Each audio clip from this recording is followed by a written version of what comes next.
During my son's wedding, the bride suddenly hissed at me, "Get out of here and don't come back. You're not welcome here." I just smiled and said, "Okay, but I'm not leaving alone." Her smug smile faded when she saw who was coming with me. She lost control. Before we continue, please subscribe to the channel and write in the comments what time it is where you are now. I was sketching drainage patterns for the southeast corner when the doorbell rang. March afternoons in Portland usually meant peace. Retired life finally offering what 40 years of deadlines never did. Time to think. Time to plan gardens instead of buildings. The bell rang again. Insistent. Rufus stood on my porch, grinning like he'd won the lottery. A woman I'd never seen before stood beside him, her hand resting on his arm with practiced ease. "Dad, we're engaged!" My son's words tumbled out before I could ask them inside. "I wanted you to meet her right away." The right away struck me first. No phone call, no gradual introduction, just this sudden presentation like showing off a car he'd bought on impulse. "Come in," I managed, stepping aside. "This is unexpected." I know. Rufus practically vibrated with nervous energy as they entered. "But when you know, right?" The woman extended her hand. "Celeste Morgan, I've heard so much about you, Mr. Boyd. Rufus says you designed half the notable buildings in Portland." Her grip was firm, confident. Manicure expensive, French tips, recent. "Notable is generous," I replied. "Functional is accurate. Please call me Delbert." She smiled and immediately began cataloging my entryway. Her eyes swept across the original crown molding, paused on the walnut banister, calculated dimensions with what looked like professional assessment. "This craftsmanship is extraordinary. You don't see this quality anymore." "Built in 1923, I said, watching her absorb the information like someone appraising inventory. We moved to the living room. I offered coffee, which they accepted. As I prepared it in the kitchen, I could hear Celeste asking Rufus about square footage, property lines, neighborhood development patterns. Her voice carried that smooth professionalism I recognized from years of contractor meetings, people who measured value before appreciating beauty. "So," I said, returning with the tray, "tell me how you two met." Rufus launched into the story with too much enthusiasm. Networking event. Industry connection. She was consulting for a luxury real estate firm. He was presenting on sustainable development. Their eyes met across the conference hall. Very cinematic, Celeste supplemented with precise details. "I work with high net worth clients primarily. Property portfolios, investment strategies, estate transitions." She said high net worth 3 times in 5 minutes. When I met Rufus, his passion for ethical development impressed me. So many people in our industry just chase profit. "What about your family?" I asked. "Where are they?" She deflected smoothly. "Seattle originally, but we weren't close. I prefer looking forward rather than back. Rufus has told me wonderful stories about you, though. Retired architect, widower, built this beautiful home. He clearly got his talent from you." The compliment felt rehearsed. I sipped my coffee and said nothing. "Actually," Rufus said, pulling papers from his messenger bag, "Celeste suggested something I think shows real maturity. A prenuptial agreement, for transparency and mutual protection." He handed me the document like it was proof of her virtue. I put on my reading glasses slowly, buying time to process this development. The contract was thick, 20 pages of legal language. "This is thorough," I said. "My attorney drafted it," Celeste explained. "I believe in protecting both parties. Marriage is a partnership, but smart partnerships have clear terms. Don't you agree, Delbert?" I flipped through the pages. Clause 7. All family assets acquired during marriage subject to equal division. Family assets, not marital assets. Family. Clause 12. Inheritance received during marriage becomes marital property after 1 year. "Has Rufus had independent legal review?" I asked. "Dad, it's fair. Celeste wouldn't—" "I'm sure," I interrupted gently. "Just standard practice, son. Any major contract deserves 2 perspectives." Rufus looked wounded. Celeste touched his arm, redirecting his attention with subtle pressure. "Would you like to see the rest of the house?" she asked me. "I'm fascinated by this period's architecture." We toured the rooms. She photographed crown moldings, supposedly for inspiration, but her angles captured more than decorative details. In the master bedroom, she paused by the window, overlooking the garden. Such a large house for one person, she observed. Have you considered what happens to it eventually? The question landed with calculated weight. Eventually is a long way off, I replied. Of course, she smiled. I only meant estate planning is crucial. Rufus mentioned you haven't updated your will recently. Did he? My tone cooled. That's a private matter between father and son. She backtracked with professional grace. Families should discuss these things openly. Prevents misunderstandings later. I prefer preventing misunderstandings now. Back downstairs, Rufus checked his watch. We should go. Reservation at 6. At the door, Celeste hugged me with calculated warmth. I'll take good care of him, she whispered against my shoulder, and I'm so glad we'll be family. The emphasis on family sounded possessive. After they drove away, I stood in the doorway holding the prenup.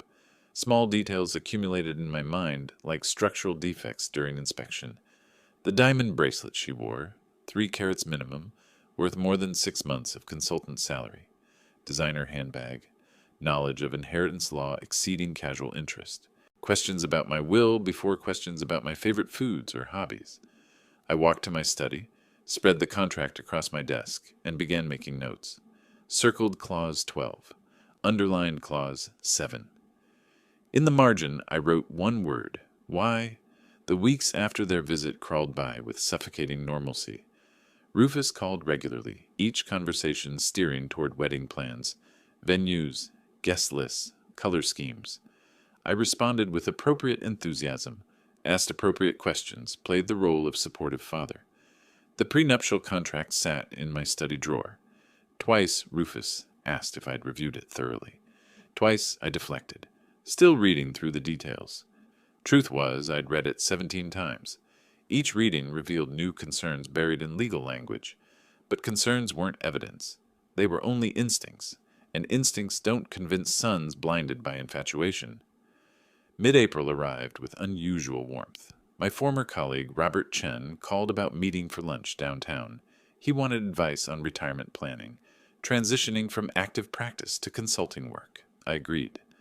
The restaurant he chose, Cascade Room, occupied a renovated warehouse in the Pearl District. I arrived 15 minutes early, my habit from decades of client meetings. The hostess seated me at a table near the window. Good natural light. I reviewed the menu, wondering if Robert would be late as usual, when movement across the restaurant caught my attention. I looked up and went completely still. Celeste sat at a corner table, partially obscured by a decorative column. A man in an expensive suit sat across from her, early 40s, dark hair, confident posture. Their body language screamed intimacy. She leaned close, her hand covering his on the table. His thumb stroked her wrist with familiar ease. My first instinct was to stand, march over, demand an explanation. My hand was halfway to pushing back my chair when 40 years of architectural discipline overrode emotion. Confront her now with what? Having lunch with someone? She'd have an explanation ready. Business meeting, old friend, innocent coincidence. I needed more than a single observation. I needed pattern. I signaled the waiter. Could I move to that table instead? I gestured toward a spot where a potted plant would provide partial concealment. Better lighting for my work papers. From my new position, I had a clear sightline they couldn't detect. I pulled out my phone, pretended to check messages, and activated the camera. Through the foliage, I photographed them. For 20 minutes, I watched with the attention to detail I'd once applied to blueprint reviews, cataloged every gesture, her fingers tracing his forearm, his hand briefly touching her cheek, the way they shared a dessert with a single fork, laughing at some private joke. When the waiter brought their check, the man paid without hesitation. Expensive bottle of wine, multiple courses visible on the bill even from my distance. They were comfortable together, practiced. This wasn't a first date or second meeting. This was an established relationship. When they prepared to leave, she kissed his cheek and lingered there, her lips near his ear. He whispered something that made her laugh, not the polite laugh she'd used in my living room, but something genuine and unguarded. They exited separately, professional caution suggesting they understood the need to hide. I waited 5 full minutes, paid my own bill quickly with cash, and followed to the parking area. The man climbed into a black Mercedes sedan. I photographed it, capturing the license plate clearly. Robert Chen arrived 20 minutes late, with profuse apologies about traffic. I barely registered our lunch conversation. My mind churned through implications, possibilities, strategies. After we finished, I drove directly to the office of Philip Torres, a journalist I'd known for 20 years through Chamber of Commerce networking. "Philip, I need a favor," I said. "A discreet one." He looked up from his computer. "Discreet usually means trouble. Information only. License plate to name." He studied my expression. "Legal trouble?" "Family trouble. I need to know who someone is before making decisions." Philip leaned back in his chair. "Remember when I needed an architect's assessment before buying that house on Thurman? You found those foundation issues. Probably saved me $50,000. I remember. Consider us even." He took the plate number I'd written down. 30 minutes and 2 phone calls later, he had the information. Daniel Kraus, real estate agent at Premier Properties Northwest. Specializes in luxury estates. Over $2 million. I searched for Daniel online while still in Philip's office. Found his professional profile with photograph.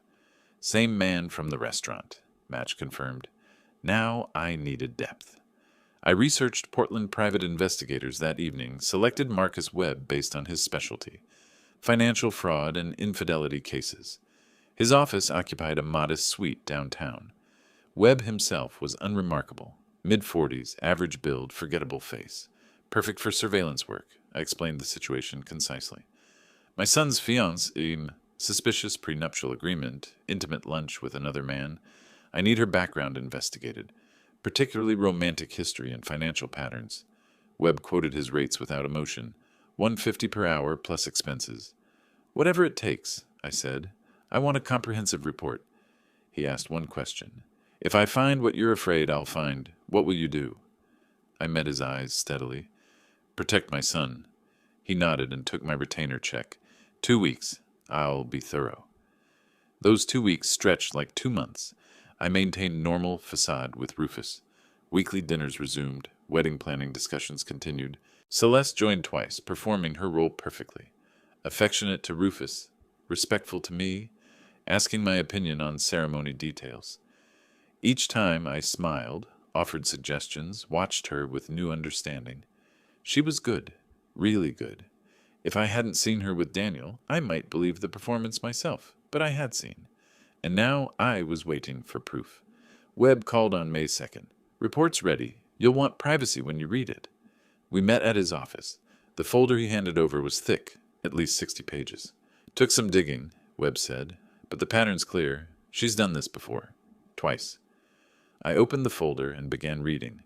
Marriage certificate from 2019. Celeste Morgan to James Whitfield, Portland businessman. Divorce filing from 2021. Settlement, $180,000 plus vehicle. Marriage certificate from 2022. Celeste Morgan to Richard Brennan, Seattle entrepreneur. Divorce filing from 2023. Settlement, $225,000 plus property transfer. Photographic surveillance from the past 2 weeks showed Celeste meeting Daniel Kraus 6 times. Hotel receipts, restaurant bills. They'd been involved at least 8 months, longer than she'd been dating Rufus. Webb's handwritten note on the final page. She's getting better at this. I closed the folder and sat in silence, absorbing the complete picture. My son wasn't in love. He was a mark, a target, a transaction she'd been planning since before they'd met. "Recommendation?" Webb asked. "Show him this today." "Not yet," I said slowly. "If I approach this wrong, she'll convince him I'm paranoid. I need better timing, complete strategy. Don't wait too long. Wedding's 4 months away?" I stood, folder in hand. "I won't let it happen. Trust me on that." I left Webb's office carrying a folder that weighed nothing and everything. Downtown Portland traffic blurred past my windshield during the drive home. My mind wasn't processing stoplights or lane changes. It operated on autopilot while conscious thought circled a single question: how to stop this without destroying my relationship with Rufus in the process. At home, I spread Webb's report across the dining table. Marriage certificates, divorce decrees, financial settlements, photographic surveillance. Each document another nail in Celeste's coffin.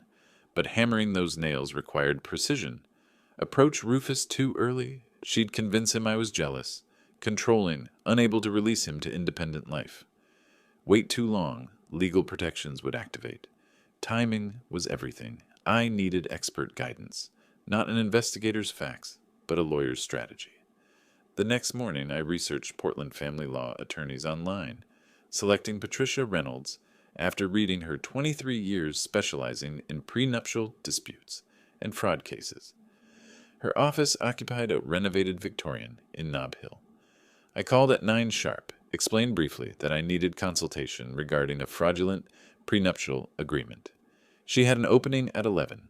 Reynolds herself was a sharp-featured woman in her 50s with a direct manner suggesting no tolerance for wasted time. I presented the situation concisely, showed her Webb's report. She studied the documents with professional intensity, occasionally making notes in precise handwriting. After 20 minutes, she looked up. Oregon's Uniform Premarital Agreement Act allows voiding contracts obtained through fraud, duress, or failure to disclose. Your challenge is proving fraudulent. Intent existed before contract signing. She explained the burden of proof, pattern of behavior, financial motivation, concealment of material facts. The previous marriages help establish pattern. Her relationship with this Daniel person demonstrates ongoing deception, but you'll need testimony from prior husbands, victims willing to state she employed identical tactics. Reynolds quoted her retainer fee, $5,000 for comprehensive case preparation. I wrote the check immediately. Document everything from this point forward, she advised. Record conversations if Oregon's one-party consent law allows. It does, if you're a participant. Get your son's permission to record family discussions about wedding planning. Don't tell him why yet. I left with a legal roadmap. That afternoon, I returned to Webb's office. I need you to find her previous husbands. Both of them. I need to know if they'll talk, if they'll testify if necessary. Webb pulled out notes from his report. Kevin Morgan, first husband, lives in Seattle. Tech consultant, divorced her 3 years ago. Second husband, James Pritchard, moved to San Francisco after their divorce 2 years back. He's harder to locate. Changed jobs, possibly changed his name to escape association with the divorce. I authorized additional investigation expenses without hesitation, whatever it costs. These men are key to establishing pattern. My attorney says their testimony could void the prenuptial contract entirely. Webb accepted the assignment with a warning. Some divorce victims don't want to relive trauma. They might refuse involvement. Then I'll convince them, I said. They deserve to know she's doing it again. That evening, Rufus called about weekend brunch with Celeste.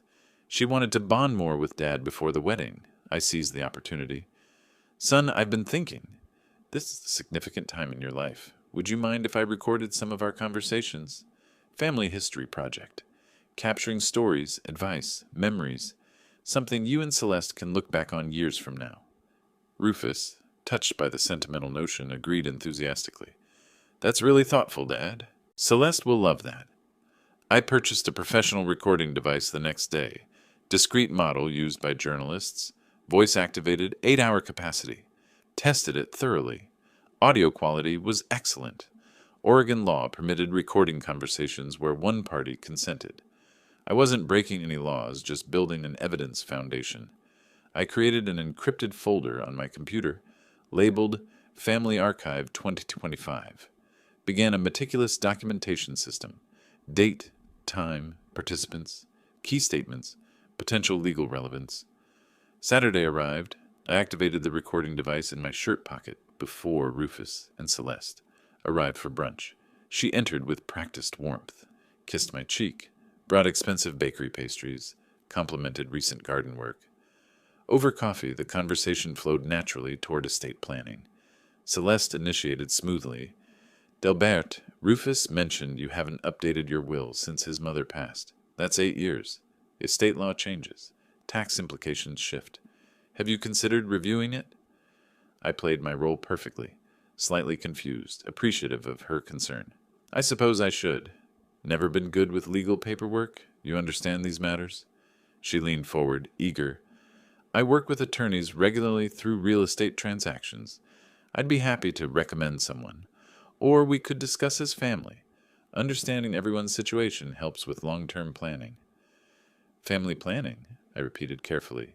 You mean after you and Rufus marry? Exactly. Combined household finances, shared resources, coordinated investments. Modern families operate as economic units. Rufus chimed in, oblivious. Makes sense, Dad. Celeste has a business degree. She's better at financial strategy than either of us. I nodded slowly, playing elderly confusion. So you're suggesting what exactly? Celeste's smile sharpened microscopically. Just transparency. Understanding what assets exist, how they're structured, what succession plans are. Prevents family conflicts later. I noted how quickly later entered her vocabulary. She was already planning my death. I'll think about it, I said mildly. After they left, I immediately uploaded the recording, time-stamped key moments. Her language revealed everything. Combined household, shared resources, succession plans. She wasn't planning marriage. She was planning acquisition. Over the following 2 weeks, Celeste increased contact frequency, called me directly, ostensibly asking opinions about wedding details, venue selection, catering choices, guest list, but conversations always drifted toward my property. This house is so large. Have you considered downsizing? Rufus and I could buy it from you at fair price. You could move somewhere more manageable. Another time, life insurance policies. Do you have adequate coverage? Rufus should be beneficiary, obviously, but have you structured it properly? Each probe grew more blatant. I recorded everything, maintained my naive persona. You're so thoughtful to help with these things. I never know what I'm doing. Internally, I cataloged her tactics with clinical precision. She was accelerating the timeline, trying to secure legal hooks before the wedding. Why the rush? Webb's surveillance showed Daniel Kraus pressing her, their relationship strained by her extended investment in Rufus. She was managing 2 men simultaneously, and the pressure was mounting. She was making mistakes, getting sloppy. Perfect. Late that second week, I transformed the spare bedroom into a command center. Purchased a large corkboard, colored pins, index cards, string. At its center, Celeste's photograph from the engagement announcement. Left side, timeline of her relationship with Rufus. Right side, previous marriages with Kevin Morgan and James Pritchard. Top, financial motivations, property targets. Bottom, legal strategy options. Colored strings connected related elements. This visual architecture helped me see the entire pattern simultaneously, identify gaps in evidence, plan next moves. I photographed the board daily, tracking the evolution of the case. One evening, reviewing the latest recording of Celeste probing about my investment portfolio, I sat in that command center and let myself feel the cold fury I'd been suppressing. She actually said, "You're 62," like she was calculating years until inheritance. Most people avoided discussing a parent's mortality. She led with it, and Rufus just nodded along, thinking she was being practical. He couldn't hear what I heard. The assessment, the calculation, the timeline. She wasn't planning a wedding. She was planning an acquisition schedule. Not while I was breathing. 3 more weeks of careful performance. 3 more weeks of recorded conversations where Celeste probed estate planning, suggested property consolidations, calculated my mortality like an actuarial table. Each recording added to the growing file. Each interaction strengthened the legal case Patricia Reynolds was helping me build. Then Webb called. Found Kevin Morgan, lives in Seattle, works as tech consultant, divorced Celeste 3 years ago. I mentioned the investigation regarding her current engagement. He got very quiet, then asked if the new victim had children. Webb paused. When I said grown son, Morgan said, "Tell the father I'll talk to him." Not to an investigator, to the father directly. So I was driving to Seattle on a Thursday morning in June. Interstate 5 stretched north through familiar landscape. Evergreens, exits I'd taken during business trips decades ago. Beside me on the passenger seat, folder containing Webb's report, photographs of Celeste with Daniel, documented timeline of her manipulation, evidence to share, credibility to establish. The CAF? Kevin Cho's was in Capitol Hill, quiet neighborhood spot with good coffee and corner booths. I arrived 30 minutes early, selected a table with clear sightlines to the entrance, positioned myself to observe. Kevin Morgan entered at the appointed time, average height, professionally dressed in business casual, carrying visible caution in his body language. I recognized him from the photograph Webb had provided. Stood, extended my hand.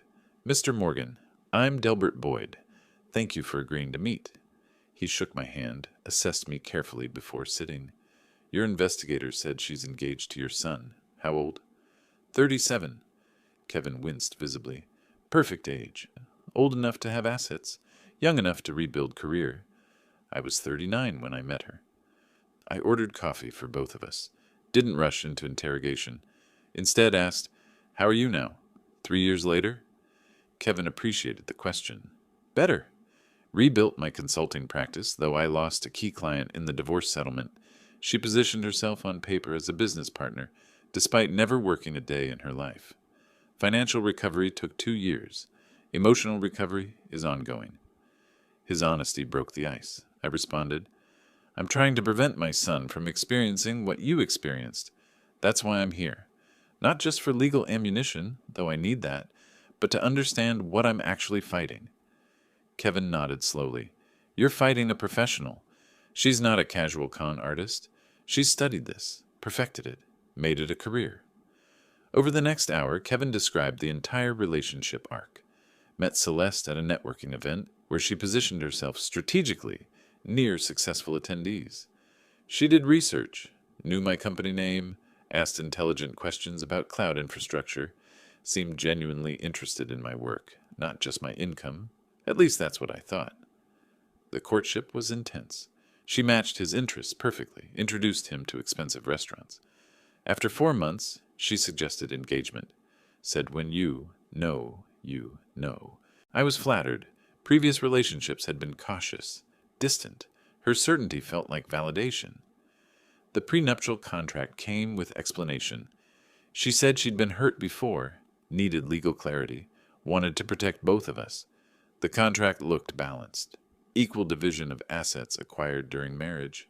I didn't understand the clause language. Family assets acquired during marriage actually meant anything either of us inherited or received from relatives became marital property. His father died 8 months into the marriage, left him $150,000 and a vintage car collection. According to the prenup, that became a marital asset. The marriage lasted 18 months.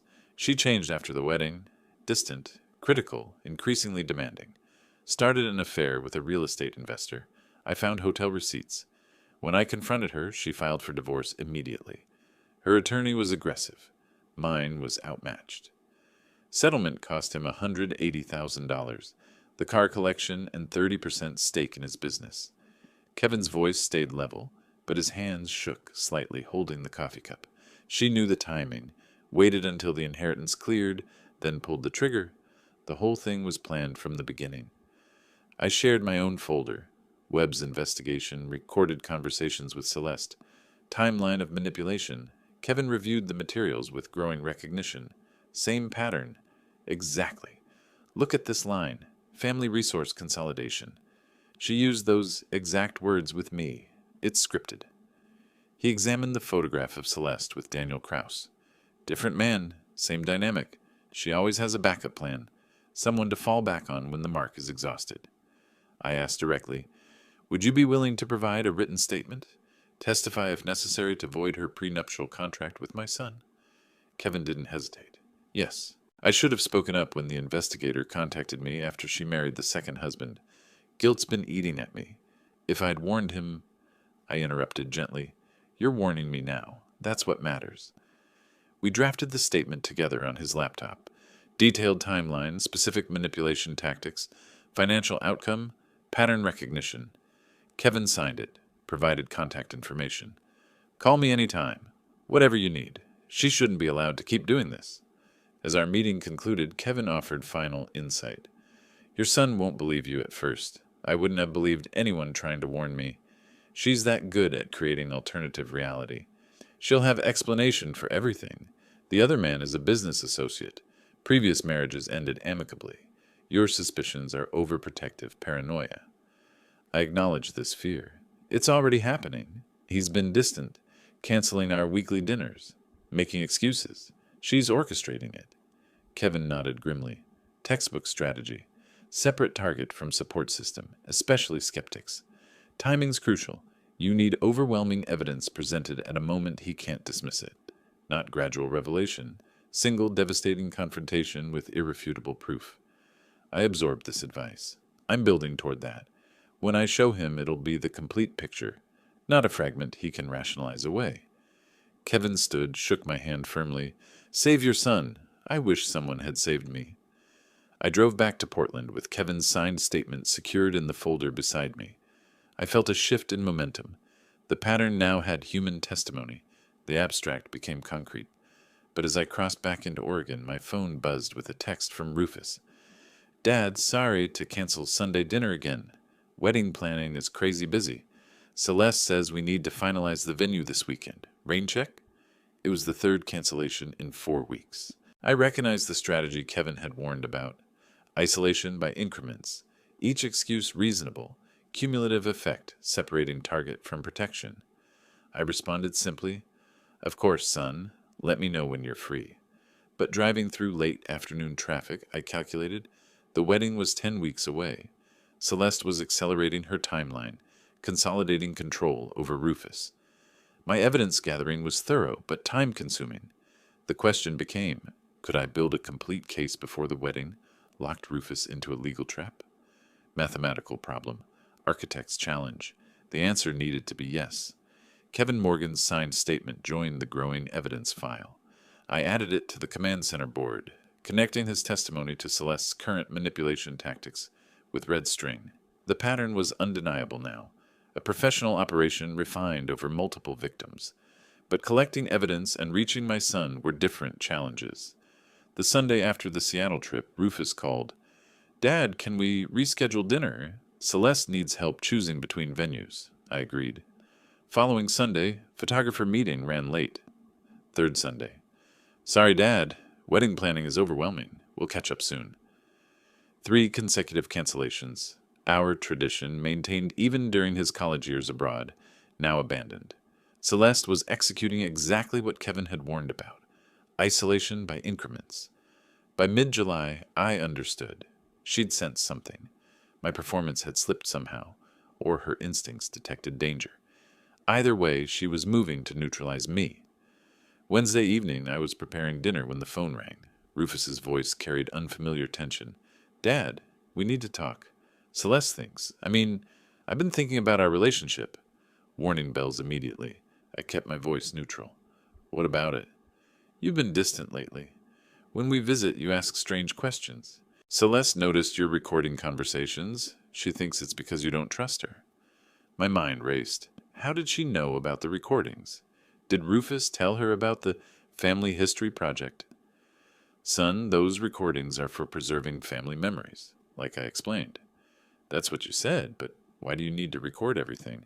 It feels like surveillance, like you're looking for problems that don't exist. The phrasing, looking for problems that don't exist, was definitely Celeste's language. Rufus continued, Celeste thinks maybe you're having trouble letting me go.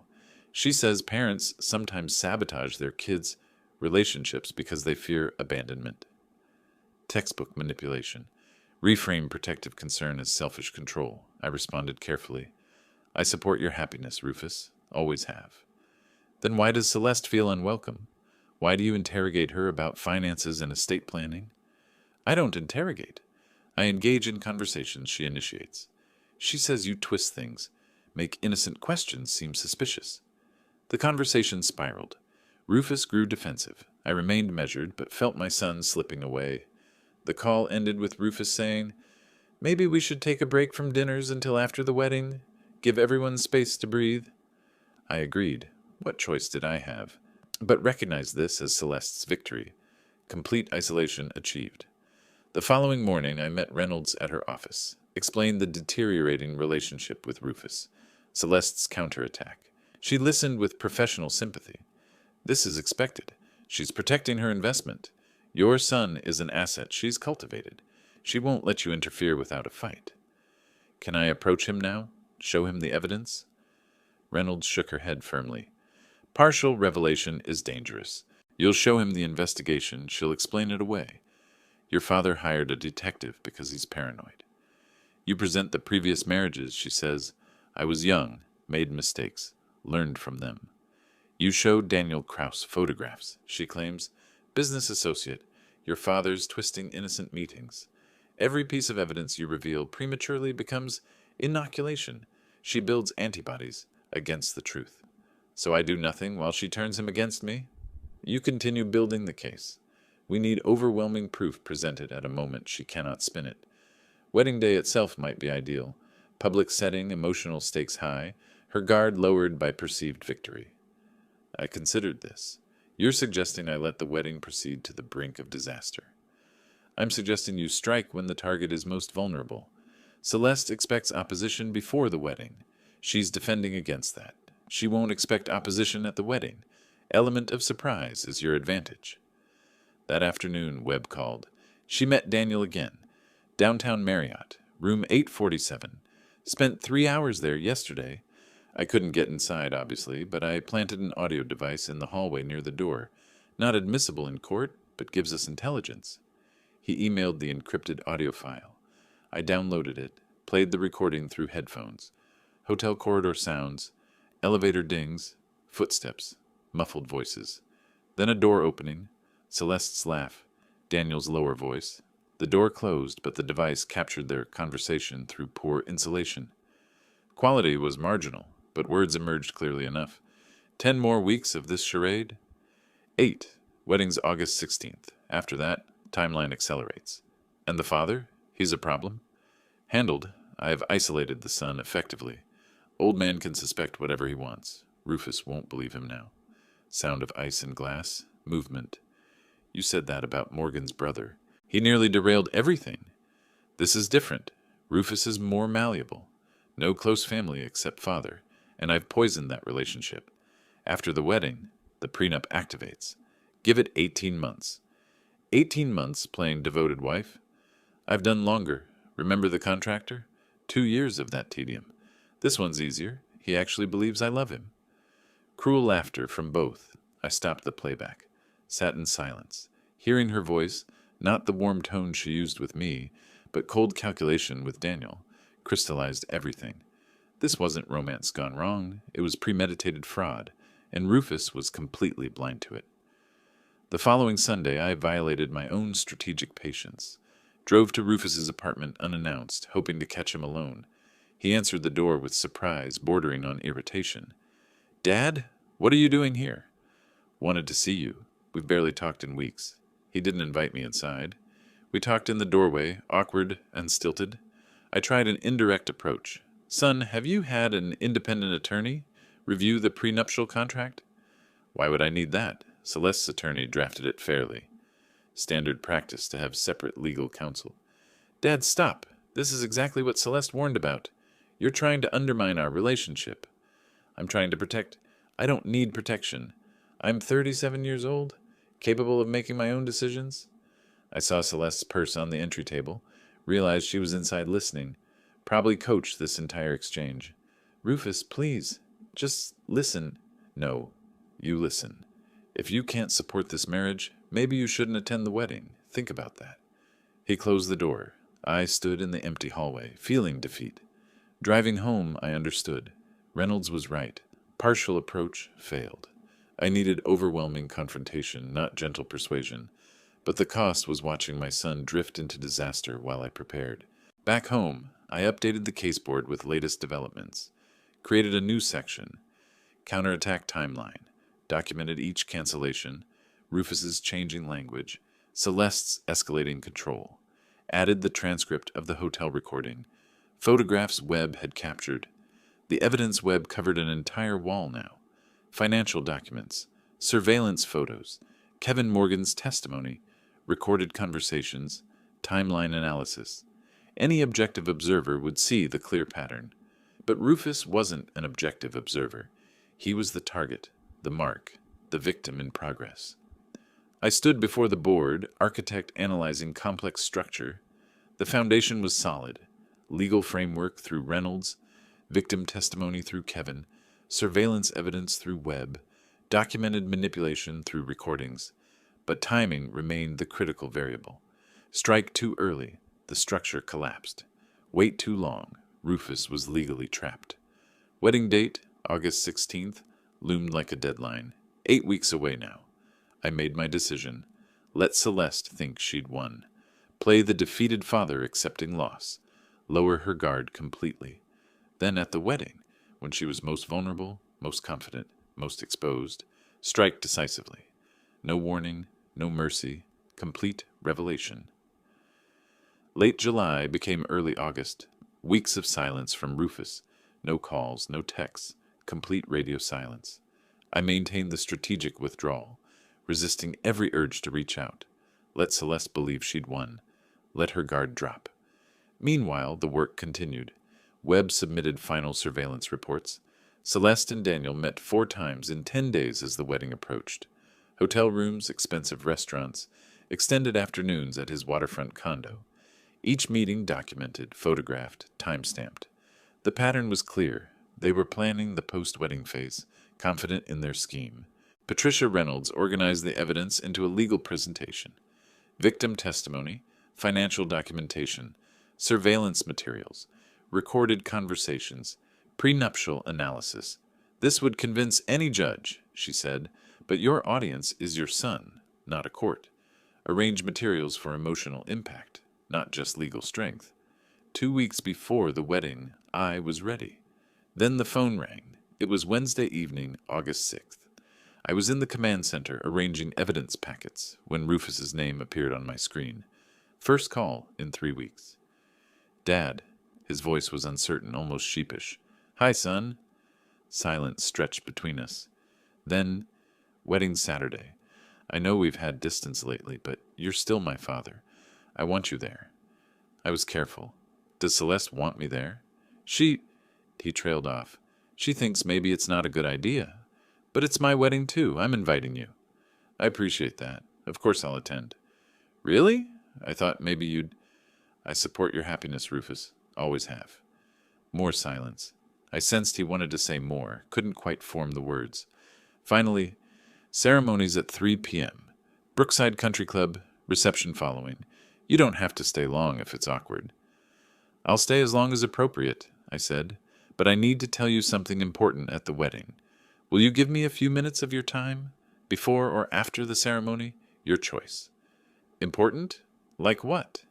Information you need to have. About your future. Your marriage. His defensive tone returned. If this is more criticism of Celeste, it's information. What you do with it is your choice. Just promise you'll listen. Reluctantly. Fine. After the ceremony. Brief conversation. Thank you. That's all I ask. The call ended. I sat motionless, processing. Rufus, reaching out, despite Celeste's objections, suggested the manipulation wasn't absolute. Some part of him still valued our relationship, still wanted his father's presence. This complicated the emotional calculus. The revelation would devastate him, but the alternative was worse. The first week of August, I transformed months of accumulated materials into strategic presentation. Created 3 identical evidence packets, one for Rufus, one for Reynolds as legal backup, one for my own reference. Each packet organized chronologically. Section 1, Background, Kevin Morgan's written testimony, financial records of previous divorces, pattern analysis. Section 2, Current deception, Webb's surveillance photographs of Celeste with Daniel spanning 3 months, hotel records, timeline showing meetings throughout Rufus's courtship. Section 3, Manipulation evidence, transcripts of recorded conversations highlighting financial probing, estate planning pressure, isolation tactics. Section 4, The Smoking Gun, transcript of the hotel hallway recording where Celeste and Daniel discuss timeline, financial calculations, explicit acknowledgement of the scheme. Section 5, Legal analysis, Reynolds' assessment of the prenuptial contract, fraud indicators, grounds for annulment. Each section marked with color-coded tabs, key passages highlighted. The presentation was a masterwork of architectural organization, logical flow, building evidence systematically, culminating in undeniable conclusion. I sealed the packets in professional folders, labeled them simply, The Truth About Celeste Morgan, stored 2 copies in the safe, kept one accessible for wedding day, also created a digital backup on an encrypted USB drive. If physical materials were somehow compromised, the evidence survived. August 8th, I met Reynolds for what we both understood was the final pre-confrontation session. She reviewed the evidence packets, pronounced them devastating, then addressed practical concerns. Wedding day revelation is high-risk strategy. Rufus will be emotionally vulnerable, potentially defensive. Celeste will try to control the narrative immediately. You need to present everything at once. Give him no time to process through her filter. What's your recommendation? Pull him aside privately after the ceremony if possible. Find a moment when you can speak to him alone with the evidence. She paused. What's your extraction plan? Extraction? After revelation, Rufus will need space away from Celeste to process. She'll try to isolate him immediately. Spin the evidence. You need somewhere he can go. Your house, hotel room, anywhere she can't follow. I hadn't considered this. My house. I'll insist he come home with me to discuss. Reynolds nodded. Good. Have a bag packed for him. Clothes, toiletries, whatever he might need for a few days. Show him you're prepared to support him through the aftermath. August 10th, Webb delivered his concluding investigation materials. Final photographs showed Celeste and Daniel at a waterfront restaurant 3 days prior, their conversation apparently intense. Based on their body language and duration, 2 hours, I'd say they're finalizing post-wedding plans. She's stressed, he's reassuring. Timeline's approaching and she's feeling pressure. Webb also provided financial intelligence. I pulled Daniel's recent transactions through a source I have. He's paid for all their hotel rooms, dinners, even bought her expensive jewelry she probably won't wear around Rufus. He's invested significantly in this relationship. I absorbed this additional dimension. So Daniel's a victim too, in his way? Willing victim. He knows what she's doing to your son. That recording proved it. He's complicit. Webb extended his hand. Good luck. This has been the most satisfying case in years, stopping a predator before she completes the cycle. August 12th, evening, 4 days before the wedding. I was reviewing the evidence packets when the phone rang again. Rufus's voice. Ceremonies at 3 p.m. Brookside Country Club. I know I already told you, but I wanted to make sure you're really coming. I'll be there, son. Okay, thanks, Dad. After he hung up, I sat in silence. That night, I wrote a letter to Rufus, sealed it in an envelope to be opened only if the confrontation went catastrophically wrong. Explanation of the investigation, motivation, evidence location, apology for method, but not for intention. Place the letter in my safe deposit box with instructions for my attorney. Backup plan in case of worst outcomes. August 15th, Friday evening, night before the confrontation. I prepared methodically, laid out my formal suit, ensured the evidence folder was ready, tested the recording device, small digital recorder that fit in my jacket pocket, reviewed key talking points for presentation, ate a light dinner, needed a calm stomach tomorrow, sat in the command center one final time, reviewing the evidence board, months of work compressed into tomorrow's minutes. I photographed the entire board with my phone, visual record of the investigation's evolution, then systematically dismantled it, filed the materials. The command center transformed back into a guest bedroom. Physical evidence removed, but psychological preparation complete. That night, sleep was elusive. I lay in darkness, mind running through scenarios. Best case, Rufus sees the truth immediately, leaves with me, cuts contact with Celeste. Worst case, Rufus believes her spin, chooses fiancé over father, proceeds with wedding. Most likely, confusion, denial, gradual acceptance over hours or days. I was prepared for all scenarios, but hoped for swift recognition. As dawn approached, I finally slept briefly, dreaming of construction sites and buildings collapsing, of foundations that held and those that failed. Woke at 6. Wedding day had arrived. Wedding morning arrived with gray Portland skies, threatening rain that never came. I dressed methodically. Formal charcoal suit, white shirt, conservative tie. The evidence folder slipped into my jacket's inner pocket. Weight barely noticeable, but presence constant. Digital recorder tested one final time.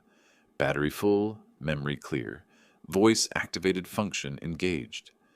I arrived at Brookside Country Club 90 minutes before the ceremony. Wanted to observe the setup, understand venue layout, identify private spaces where post-ceremony conversation with Rufus could occur. The club occupied rolling hillside overlooking Willamette Valley, manicured lawns, vintage architecture, discreet wealth. The parking lot was already filling with expensive vehicles. Inside, controlled chaos of final preparations, florists adjusting arrangements, caterers organizing the reception hall, photographer testing lighting angles. I positioned myself strategically for the ceremony. Back row, aisle seat, clear sightline. Guests arrived in waves. Celeste's side filled quickly with well-dressed strangers. Rufus's side remained sparse, evidence of the isolation she'd engineered. I recognized few of his colleagues, no close friends. The wedding party assembled, then the processional music began. Celeste appeared at the aisle's head, objectively beautiful in an elaborate white gown that probably cost $15,000.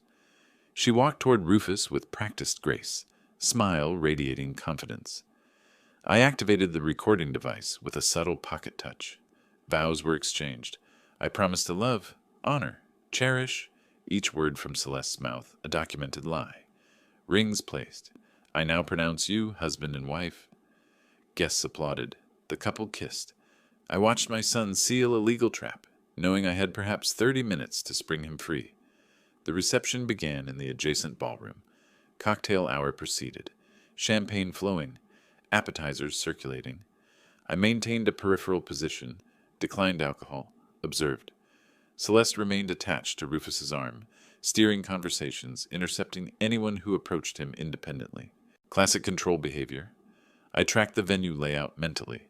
Main ballroom, side rooms for private conversations, emergency exits, DJ booth with microphone set up for toasts.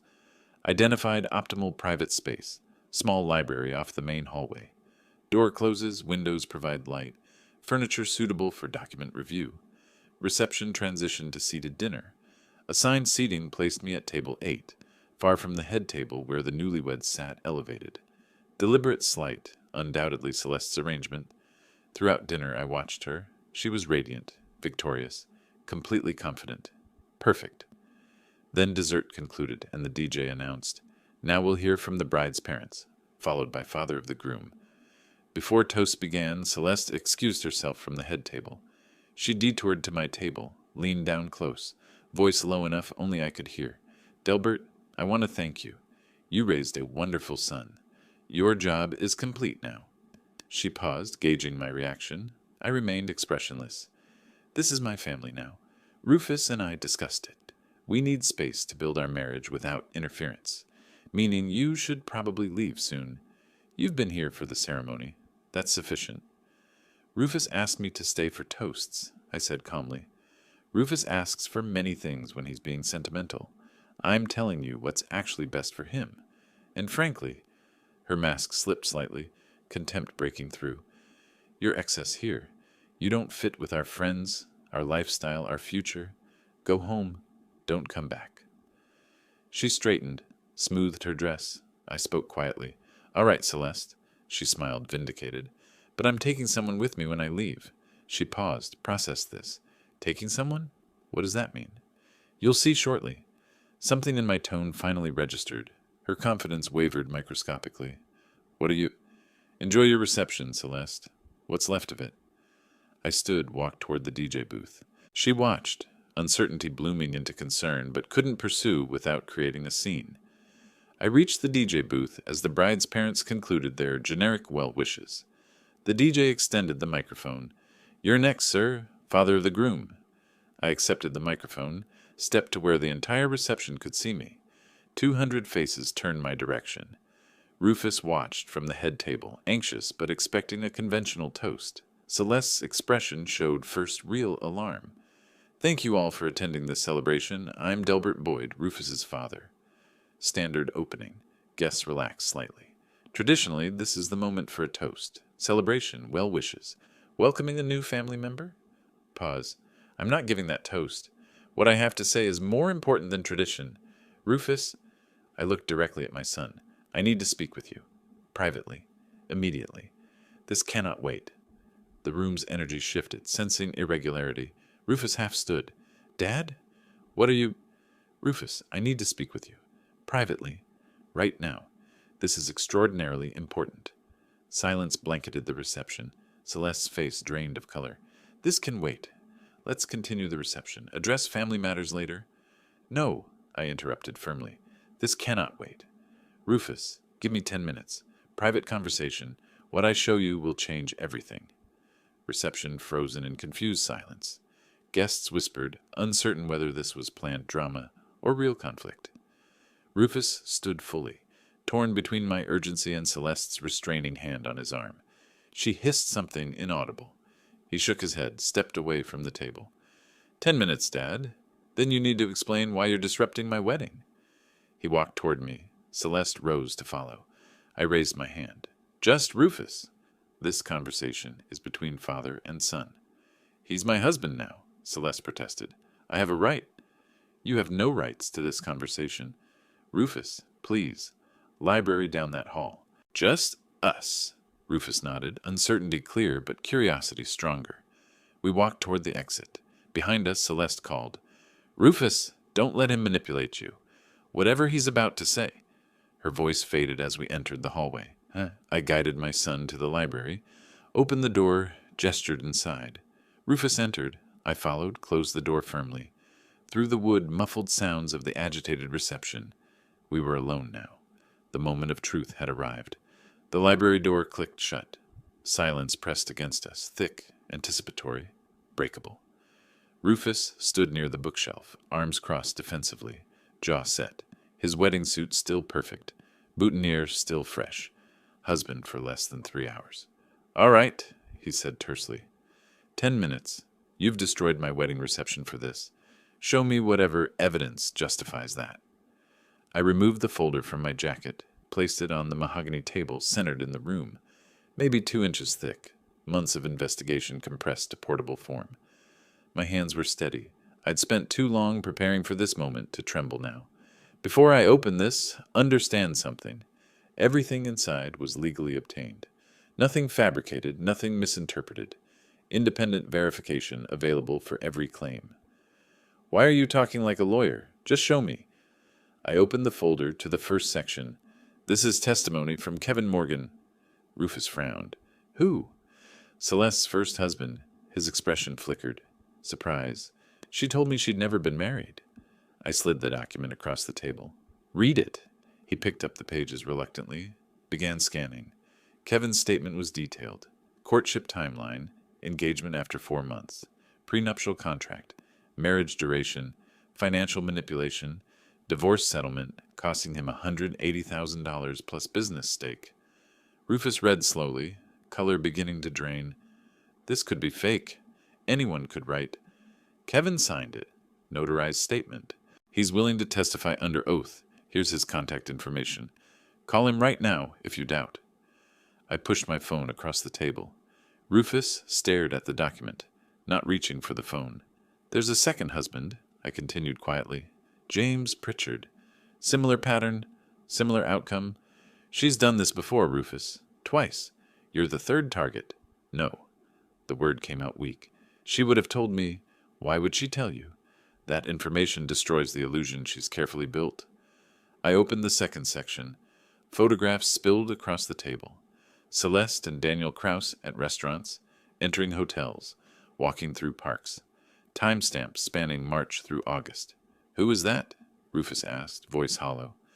Daniel Kraus, real estate agent. They've been involved for at least 8 months, longer than she's known you. I laid out images chronologically. Early March meeting, April hotel visit, May afternoon at his condo, continuing through 2 weeks ago. Every time she claimed late work meeting, client showing, she was with him. Rufus picked up a photograph showing them kissing outside a hotel entrance. His hand trembled. You hired a private investigator to follow my fiancé? I hired an investigator after accidentally seeing them together. Would you have believed me without proof? This doesn't mean maybe it ended before we got serious. It didn't end. Look at the dates. This one, I pointed to a recent photo, was 3 days before your wedding. I opened the third section, financial documents. Look at the divorce settlements. Pattern of timing. Marry quickly, stay 18 months to 2 years, file for divorce once significant assets have been acquired. Your prenup, it's designed to maximize her financial access after 1 year. Stop, Rufus's voice broke. This is... He couldn't finish. I pressed forward, had to complete the presentation while his defenses were crumbling. During wedding planning, I recorded family conversations. You gave permission, remember, of Family History Project? Rufus nodded numbly. I recorded because I suspected manipulation. I opened my laptop, cued audio files. Listen. I pressed play. Celeste's voice filled the library, warm and concerned. Delbert, have you updated your will recently? Estate planning is so important. Recording continued through her probing questions about property value, inheritance structure, succession planning. Each clip showed calculated financial interest masked as helpful concern. Rufus listened with growing horror. One more piece, I said. Most important. I cued the final audio file. This was recorded in a hotel hallway. Audio quality isn't perfect, but the words are clear enough. I pressed play. Celeste's voice emerged, talking to Daniel. 8 more weeks of this charade. Her laugh, cruel and calculated. Daniel. And the father? He's a problem? Handled. I've isolated the son effectively. Old man can suspect whatever he wants. Rufus won't believe him now. Sound of movement, ice clinking. Daniel, you said that about Morgan's brother. Celeste, this is different. Rufus is more malleable. After the wedding, the prenup activates. Give it 18 months. Daniel, 18 months playing devoted wife? Celeste, I've done longer. This one's easier. He actually believes I love him. Their laughter. I stopped the playback. Silence crushed the library. Rufus sat frozen, face completely drained of color. His breathing had gone shallow. For 30 seconds, he didn't move. Then, that's her voice. Not a question. Statement. Yes. She called our marriage a charade. Yes. She said I'm malleable, that I believe she loves me. His voice cracked on the final words. I'm sorry, son. He stood abruptly, paced to the window, stared out at manicured grounds where hours ago he'd married the woman whose voice still echoed. He actually believes I love him. The prenuptial contract, I said gently. It's designed to maximize her financial access. If you stay married 12 months, she's entitled to 40% of assets acquired during marriage. Legal trap disguised as mutual protection. Rufus turned from the window. His face had transformed, shock giving way to something colder. She planned this? From the beginning. Researched me, targeted me, performed caring girlfriend, manipulated me away from you, married me, all for money. Yes. What do I do? His voice was empty. First decision is simpler. Do you continue this reception celebrating a marriage that's built on lies, or do you end it now? He looked at the closed door. Beyond it, 200 guests waited. Celeste waited. Music probably playing. I end it, he said quietly. Then louder. I end it now. He walked to the door, yanked it open, strode down the hallway toward the reception. I followed, carrying the folder. We entered the reception hall together. The music stopped. The DJ noticed our entrance. Conversations died as guests turned. Celeste stood from the head table, relief crossing her face, until she saw Rufus's expression. He walked directly to her, stopping 3 feet away, the entire room watching. The wedding is canceled, Rufus announced, voice carrying to every corner. Gasps rippled through the guests. Celeste's face went white.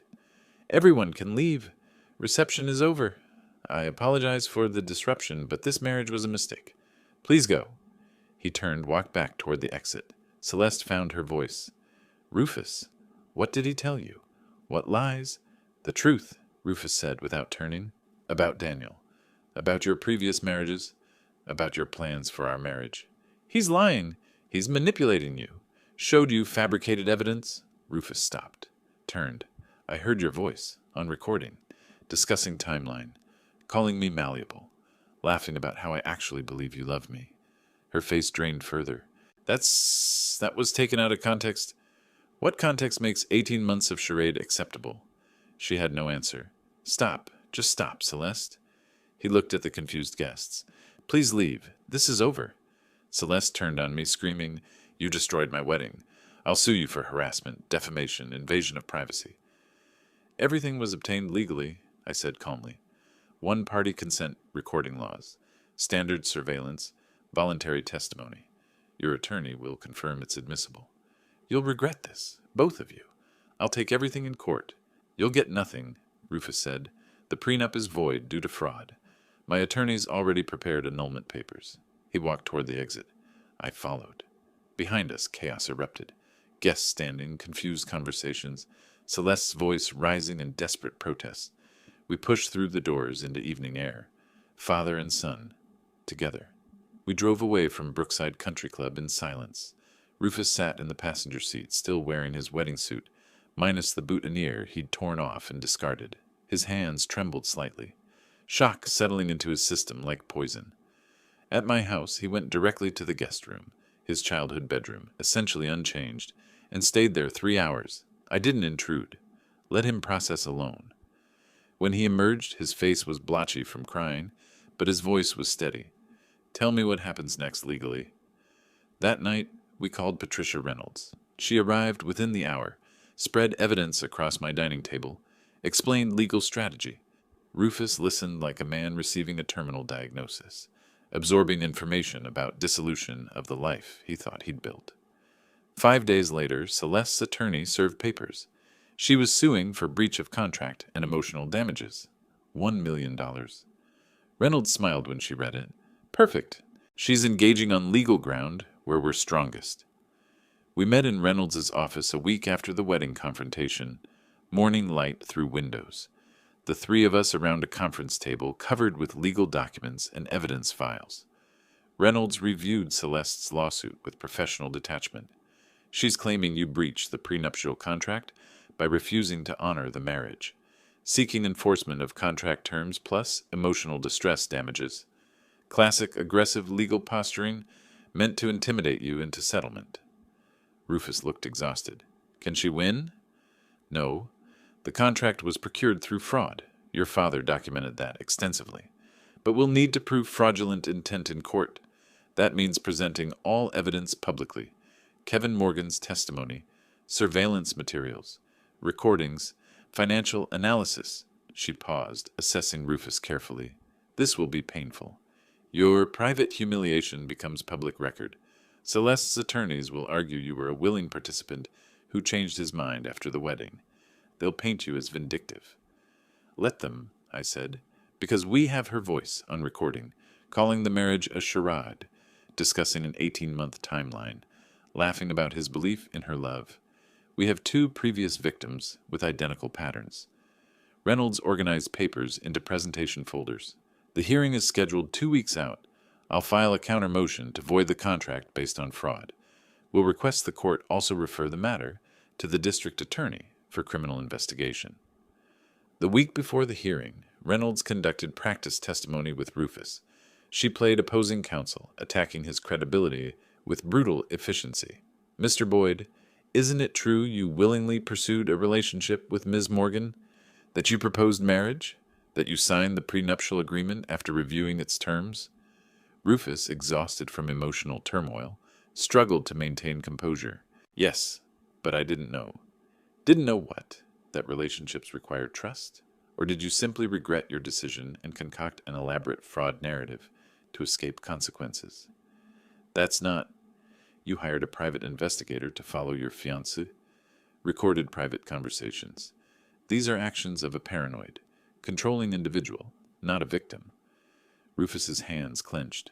Reynolds softened, returned to her normal tone. That's what they'll do.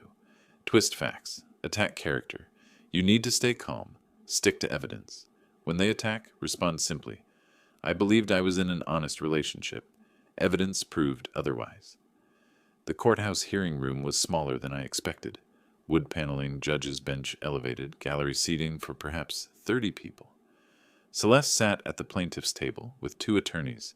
Designer suit, projecting confidence. She avoided eye contact with us. Judge Margaret Chen, mid-50s, reviewed the filings with evident skepticism toward Celeste's claims. Reynolds presented our case first.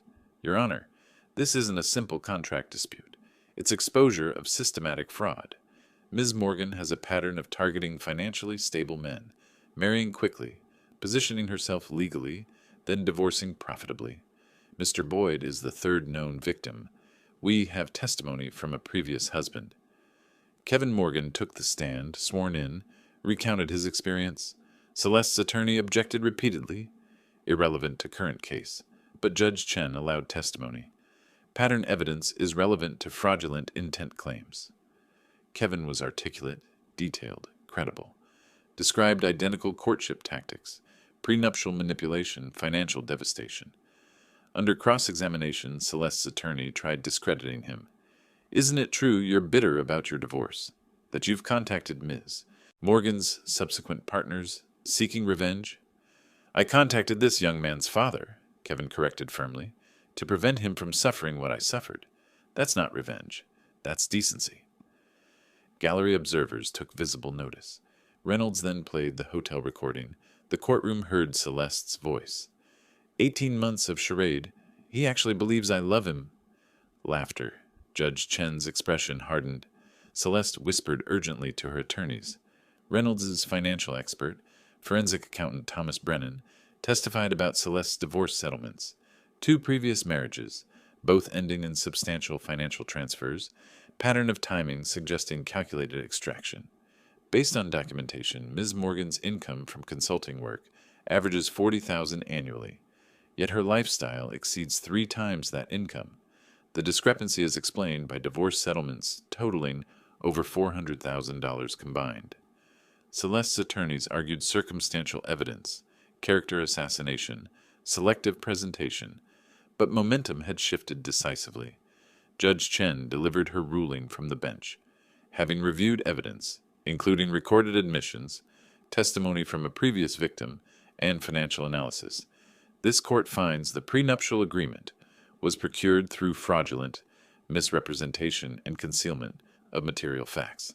The contract is void. Plaintiff's claims for breach and damages are dismissed with prejudice. She paused, consulting notes. Furthermore, evidence suggests potential criminal fraud. The court is referring this matter to Multnomah County District Attorney for investigation into possible charges under Oregon fraud statutes. Ms. Morgan, you should consult with criminal defense attorney. The gavel struck. Celeste's face went ashen. Her attorneys immediately requested private conference. Reynolds leaned toward us. That's complete victory. She has nothing now. Outside the courthouse, late August afternoon, sunshine felt surreal after the windowless hearing room. Reporters approached, but Reynolds deflected them professionally. Rufus stood on the steps, physically present but emotionally distant. It's over? He asked quietly. The civil case is over, I confirmed. Criminal investigation is beginning. But for you, yes, you're free. He nodded slowly, processing. I still can't believe I didn't see it. Every sign was there. She's a professional. That's the point. Making marks, not see signs. We walked to the parking structure. Reynolds followed, carrying her briefcase of legal documents. The district attorney's office will contact you both for statements. Likely they'll prosecute. Evidence is overwhelming. She'll probably accept a plea deal rather than trial. As we reached my car, my phone buzzed. Text from Webb. Daniel Kraus just posted public statement distancing himself from Celeste. Claims he was misled about nature of her relationship with Rufus. Rats fleeing sinking ship. I showed Rufus the message. He read it without expression. Then finally something like satisfaction crossed his face. Good, he said. Let everyone know what she is. We drove home together. Weeks passed. Rufus stayed in my guest room, emerging gradually from shock. First week, mostly silent. Second week, small conversations. Third week brought the apology I hadn't requested, but he needed to give. Dad, I owe you an apology, Rufus said one evening, for doubting you, for choosing her manipulation over your protection. You saw what I couldn't. I'm sorry. You trusted someone you loved, I replied. That's human nature. She exploited it professionally. You listened when it mattered. At the wedding, you gave me those 10 minutes. That took courage. How do we fix our relationship? Same way you'd fix any structure. Assess foundation, repair cracks, rebuild systematically. We resumed Sunday dinners. Simple routine, gradually rebuilding connection. Fourth Sunday, he mentioned starting therapy, counselor specializing in manipulation recovery. She's helping me identify the tactics I missed, he said. That awareness prevents repeat, I confirmed. A month later, Rufus raised finances. Wedding cost $50,000. My savings are gone. I'll loan you $50,000. 3% interest. 5-year repayment. He looked surprised. You don't have to charge interest. This is a loan, not a gift. Loans preserve responsibility. You'll repay this because you'll take ownership of recovery. He signed the agreement carefully. Thank you for treating me like an adult who made an expensive mistake. Early September, Reynolds called with updates. DA accepted Celeste's plea deal. 3 years probation, restitution, criminal record. She left Portland. License revoked, reputation destroyed. Based on your case, Reynolds added, DA found 2 additional potential victims. You stopped a serial predator. Late August afternoon, Rufus and I stood on my terrace overlooking Portland. Sunset painted the sky orange and purple. I've been thinking about trust, Rufus said. I trusted her blindly. Now I'm paranoid. Neither is healthy. Trust is important, I agreed, but verification is more important. Trust, then verify. Watch for consistency between words and actions. Celeste's words were perfect. Her actions revealed truth. Like blueprint inspection, he said, design can be beautiful, but you verify the calculations. Exactly. You're an architect's son after all. He smiled. First genuine smile in months. I'm lucky. Some people don't have a father who builds cases to save them. Some do. They just need to recognize protection when it's offered. I recognize it now. We stood in comfortable silence as the sun set, relationship healed, justice served, fresh start established. The architect's work was complete. If you like this story, please like this video, subscribe to the channel, and share your impressions of this story in the comments. To listen to the next story, click on the box on the left. Thank you for watching.